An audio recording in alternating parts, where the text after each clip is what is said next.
अब आगे बढ़ते हैं। बात अब करेंगे ईरान की नई धमकी की, यानी कि मिडिल ईस्ट में जो तनातनी देखने को मिल रही है उसमें एक नया डेवलपमेंट होता हुआ नजर आ रहा है। और बड़ी खबर आपको बता दें कि हॉर्मुज पर ईरान के नए ऐलान से दुनिया में खलबली मच गई है। यानी कि हॉर्मुज में समुद्र के नीचे जो इंटरनेट बिछी हुई है, अब उन केबल को काटने की धमकी ईरान ने दे दी है। ईरान की धमकी के बाद इंटरनेट ठप होने का डर है और तेल के बाद अब डेटा रूट पर तनाव बढ़ सकता है।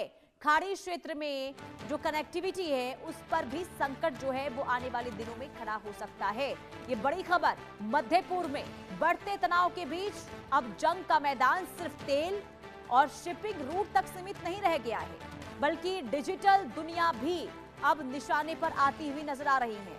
दरअसल ईरान ने स्ट्रेट ऑफ हॉर्मुज में समुद्र के नीचे जो इंटरनेट डेटा केबल्स बिछी हुई हैं, उसकी सुरक्षा को लेकर गंभीर चेतावनी जारी कर दी है, जिससे खाड़ी क्षेत्र की डिजिटल कनेक्टिविटी पर बड़ा खतरा मंडराने लगा है।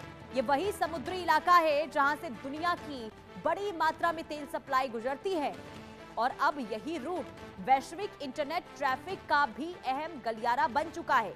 और ऐसे में अगर इन अंडरसी केबल्स को कोई नुकसान पहुंचता है तो मध्य पूर्व ही नहीं बल्कि एशिया और यूरोप के बीच डेटा ट्रैफिक भी प्रभावित हो सकता है। यानी कि रिपोर्ट के मुताबिक पिछले 2 वर्षों में लाल सागर में अंडरसी इंटरनेट केबल्स को नुकसान पहुंचने की घटनाओं ने पहले ही चिंता बढ़ा दी थी। और अब हॉर्मुज को लेकर दी गई चेतावनी ने हालात और ज्यादा संवेदनशील बना दिए हैं। जो विशेषज्ञ हैं उनका यह कहना है कि अमेरिका और ईरान के बीच चल रही कूटनीतिक तनातनी में ये नया दबाव बनाने का तरीका हो सकता है, ताकि बातचीत की मेज पर अपनी स्थिति मजबूत की जा सके। अब अगर हॉर्मुज में डिजिटल केबल्स प्रभावित होते हैं तो banking network, airline system, financial transaction, cloud services और कम्युनिकेशन नेटवर्क पर भी असर पड़ सकता है। तो देखिए, स्ट्रेट ऑफ हॉर्मुज पहले ही वैश्विक ऊर्जा आपूर्ति का सबसे संवेदनशील चौक पॉइंट माना जाता है और अब ये डिजिटल चौक पॉइंट के रूप में भी सामने आ रहा है।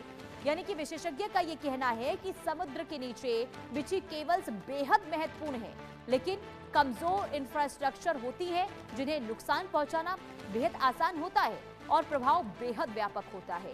और यही वजह है कि ईरान की चेतावनी ने अंतर्राष्ट्रीय समुदाय की चिंता बढ़ा दी है। और अगर तनाव बढ़ा तो दुनिया को तेल संकट के साथ साथ अब इंटरनेट और डेटा ट्रैफिक में भी बड़ी रुकावट का सामना करना पड़ सकता है, जिससे वैश्विक अर्थव्यवस्था पर सीधा असर पड़ने की आशंका है।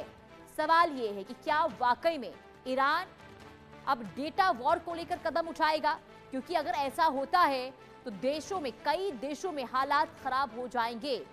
और क्योंकि देखिए, इंटरनेट एक बहुत बड़ा सोर्स है जिसके जरिए हम तमाम चीजें इन दिनों किया करते हैं, चाहे फिर वो डिजिटल ट्रांजैक्शन हो, कम्युनिकेशन हो। इसके अलावा बहुत सारी चीजें होती हैं जो डिजिटल पर निर्भर होती हैं, इंटरनेट पर निर्भर होती हैं। और अगर इस पर वॉर होता है, अगर इस पर हमला किया जाता है ईरान की ओर से, तो स्थिति बहुत ज्यादा खराब होगी। और जब ईरान ने ये ऐलान किया कि अब हम जो हैं इंटरनेट यानी कि अंडर सी इंटरनेट पर ये हमला किया जाएगा, केबल्स पर हमला किया जाएगा, इसके बाद दुनिया भर में खलबली मच गई है। क्या वाकई में ईरान कोई बड़ा कदम उठाएगा या फिर सिर्फ और सिर्फ ये प्रेशर की रणनीति ईरान की ओर से अपनाई जा रही है? आपको याद होगा जब इस जंग की शुरुआत 28 फरवरी को हुई थी तो हथियार ईरान की ओर से स्ट्रेट ऑफ हॉर्मुज को बनाया गया था। और अब डेटा केबल्स पर हमले को लेकर यहां पर प्रेशर बनाने की रणनीति क्या ये ईरान की है? बड़ा सवाल है। खबर क्या है, आइए विस्तार से आपको ग्राफिक्स के जरिए एक बार फिर बताते हैं। देखिए, ईरान ने हॉर्मुज में डेटा केबल्स पर हमले करने को लेकर यहां पर ऐलान किया है। समुद्र के नीचे बिछी इंटरनेट लाइन वहां पर बिछी हुई है और कनेक्टिविटी ठप होने का इससे बहुत बड़ा जोखिम जो है बन सकता है अगर हमला करता है ईरान। इसके बाद अमेरिका ईरान तनाव में नया डिजिटल मोर्चा अब शुरू होने की कगार पर है। और देखिए, तेल के बाद अब डेटा रूट पर सियासत इस वक्त होती हुई नजर आ रही है। आपको बता दें कि लाल सागर में पहले भी अब डैमेज हो चुके हैं कई केबल्स, और ऐसे में खाड़ी देश की अगर इंटरनेट सेवाएं प्रभावित हुई तो हालात बहुत ज्यादा खराब होंगे। वहीं वैश्विक डेटा ट्रैफिक पर इसका असर जो है साफ तौर पर देखने को मिलेगा। और आप ये समझिए कि डेटा केबल्स पर ये जो चेतावनी दी गई है ईरान की ओर से, ये इसे आप ये समझ सकते हैं कि हो सकता है कि इसके पीछे कोई ना कोई स्ट्रैटेजी हो प्रभाव बनाने की एक रणनीति हो ईरान की, लेकिन क्या वाकई में ये सिर्फ रणनीति है या फिर ईरान की ओर से कोई बड़ा कदम हमले को लेकर उठाया जा सकता है? ये बहुत बड़ा सवाल। बड़ी खबर